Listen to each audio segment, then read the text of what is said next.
Elias Moreau, Before the Fire, a prequel to the last sonnet part 1. The boy who collected words before the scans, before the slogans, before the word cascade meant anything but a waterfall. Elias Moreau was simply a boy who loved the wrong things at the right time. His mother taught literature at a school that still had a poetry unit, back when poetry was considered harmless. A relic, something you studied the way you studied dead languages. She kept a shelf of banned-in-waiting books long before anyone thought to ban them. Neruda, Akhmatova, Rumi translated badly and beautifully. Elias read them by flashlight, not because he had to hide, but because hiding made the words taste better. He wrote his first poem at 11, about a girl who sat 2 rows ahead of him and never once turned around. It was terrible. His mother kept it anyway, in a drawer he wasn't supposed to know about. By 17, he understood something most people never learn at all, that language was not decoration. It was structure. It held up the roof of a person's life. He started writing the way other boys started lifting weights, compulsively, secretly, certain it was making him into someone. The early neural studies were already underway by then, though no one called it cascade syndrome yet. It was filed under anomalous synchronization in long-term pair bonds, a curiosity for researchers, not yet a crime. Elias' first published poem ran in a small literary journal the same month the first university paper on the subject came out. No one connected the two. No one thought they needed to. He wrote this at 19 for no one in particular. The kind of poem a young man writes when he believes love is simply waiting for him somewhere, patient and certain. I do not know your name yet, but I have built you a house of words, a roof of metaphor, a door of rhyme, a window facing every direction you might come from. Take your time. I am not impatient. I have a whole life to leave the light on, a whole life to practice saying the only sentence that will matter. Here I waited, come in. He called it the house I built for no one. It was the last poem he would ever write that wasn't, in some way, a eulogy. Part 2. Iris's sister was 3 years younger and twice as brave. Where Elias collected words quietly, Iris spent hers loudly. She sang in public, fell in love in public, grieved in public. She was, their mother used to say, allergic to restraint. She met Thomas at 24, a sound engineer with a laugh that embarrassed him every time it escaped. Elias liked him instantly, mostly because Thomas seemed helplessly, stupidly happy whenever Iris was in the room, like a man who'd been cold his whole life and had just found the sun. By then, the language had changed. Synchronization risk had become a real diagnosis. Couples who scored too high on the new neural assessments were flagged, not criminals yet, just monitored. Iris and Thomas scored higher than anyone the clinic had seen. The doctors called it remarkable. They meant it as a warning.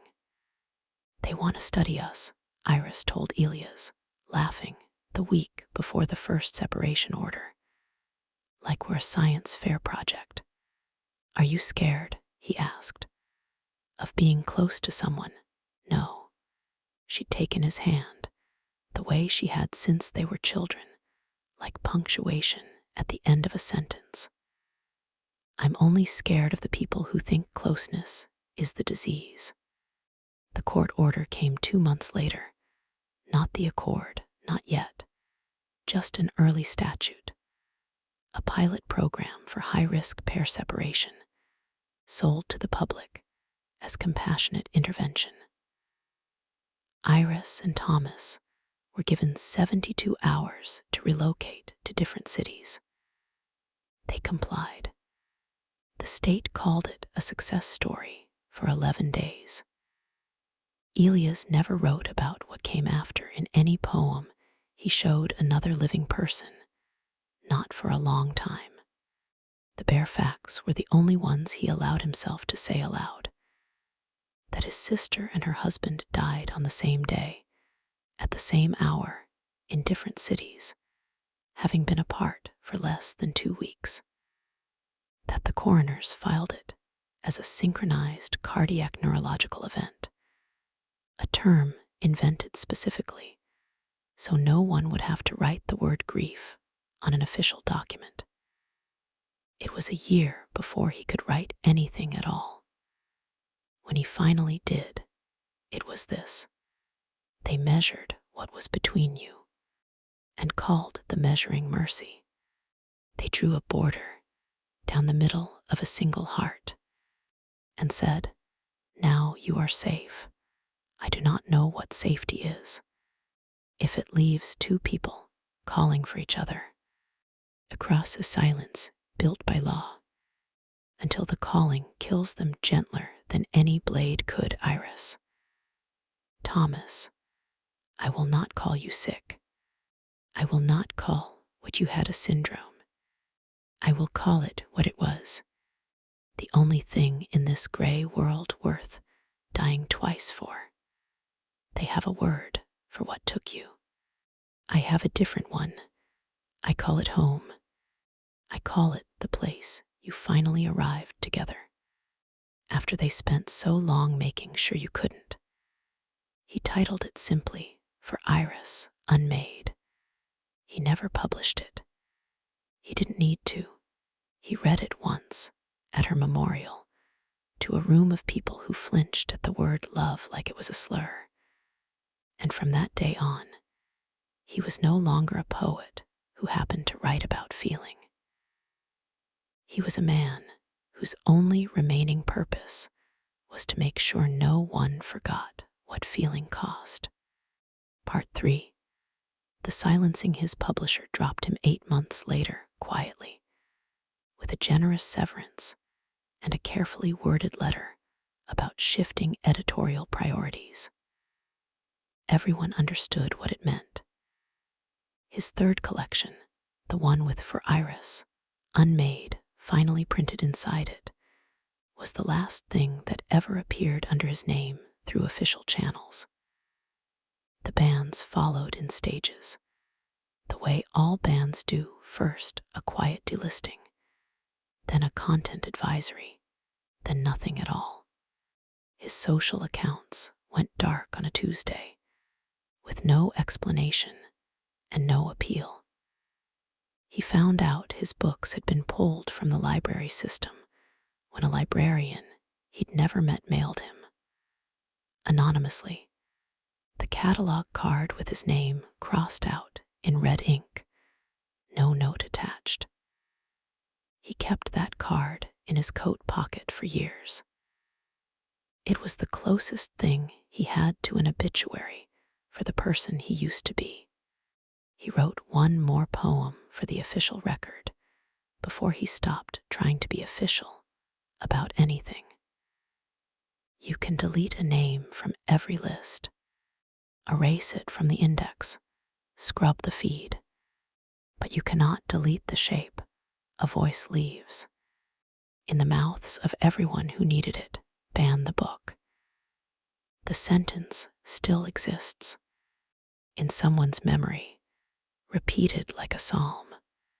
Burn the page. The ash still holds the shape of every word that dared to call itself a flame.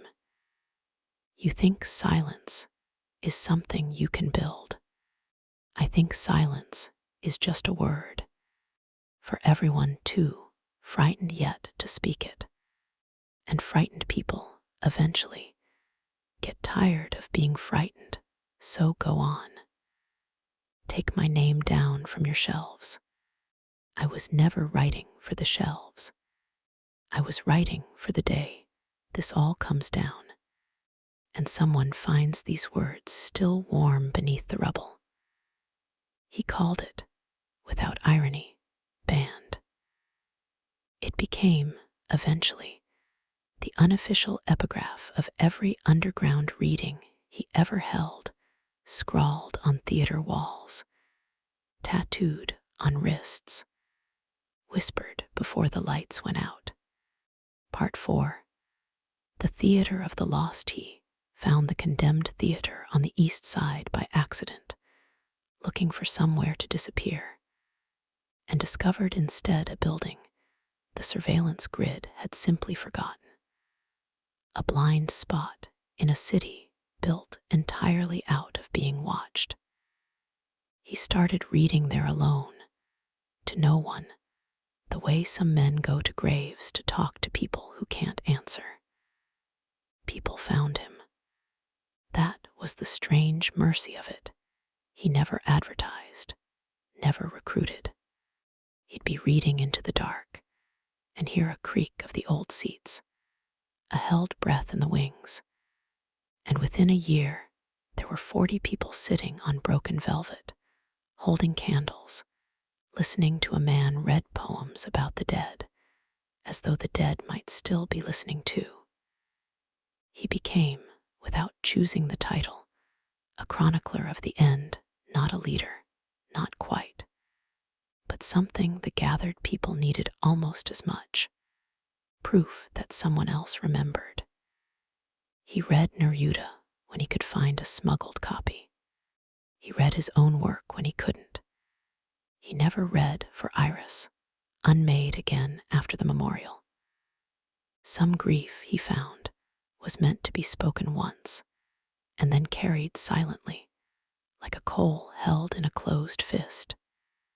He did not look for love again.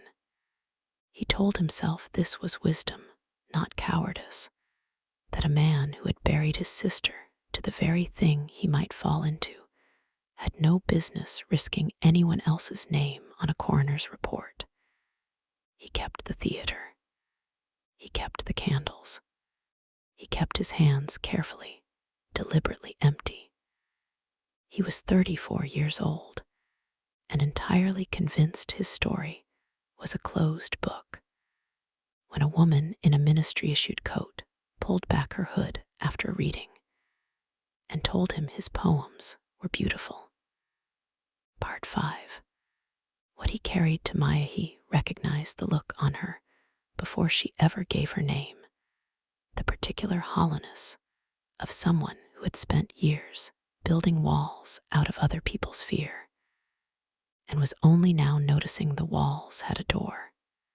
He'd seen it on himself, once in a mirror, in the year after Iris died, before the theater, before the candles, before he'd let himself feel anything on purpose again. He tested her that first night, harder than he tested anyone. Which department? It wasn't cruelty. It was triage. He had exactly one heart left that worked, and he had promised the ashes of his sister he would not hand it to the wrong person carelessly. But Maya Chen did not flinch from his anger, and she did not leave when she could have. And when she said, "Teach me," he heard in it the exact shape of the thing he'd spent 6 years trying not to want again. Not a student, not a project, but a reason to write something other than elegies. He knew, even then, with the particular clarity of a man who had already buried one love to the state's idea of mercy, exactly how this would end. He had read the literature. He had lived the literature, watched it take his sister and her husband 11 days after a court order tried to keep them safe by keeping them apart. He understood, better than almost anyone alive that what he was about to do teach her, let her in, let the synchronization begin, was not the slow path. It was the fast one, the one with his name already written somewhere at the end of it. He chose it anyway, not despite Iris, because of her, because somebody had to prove that the lesson the ministry wanted the world to learn from his sister's death. Do not love, it will only be taken from you, was the wrong lesson entirely. The right one, he'd decided in the year of silence after her memorial, was the opposite. Love anyway, and make them watch you do it, and make it cost them more to stop you than to let you. The last thing he wrote before Maya's name started appearing in his notebooks more often than his own was this. Not a poem for her yet, just a kind of permission slip he wrote himself, alone in the dark of the theater, the night before their first lesson. I buried one fire already. I know the weight of the ash. I know exactly how this ends. I have seen the ending twice, in 2 cities, on the same clock, 11 days apart, and still I find my hands reaching for the match. Call it foolish. Call it grief that never learned its lesson. I call it the only honest thing left to do. To love again precisely because they killed the last one. To prove the fire wasn't the mistake. The fear was, Iris, if you're listening, wherever the merged ones go, forgive me for choosing this again. Or don't. Either way, I'm lighting it. Either way, I'm grateful that you taught me before they took you what was worth the burning. He never showed this one to Maya. It was found later, tucked behind the others, in the notebook the young officer carried out of the theater in his jacket, instead of an evidence bag. The same notebook that would teach a ministry man to ask, for the first time in his careful, numbed life, what if the cure is worse than the disease? Elias Moreau did not set out to become a legend. He set out, after losing the one person who had taught him love was not a flaw in the design, to make sure the next person who loved despite everything would not have to do it alone, in silence, with no one left to write it down. He found Maya. He taught her fire. And in the end, the two of them did exactly what he'd promised his sister's ashes he would do. They burned bright enough that no law, no chip, no court order could legislate the light out of what they'd been. The ministry calls it Cascade Syndrome. Elias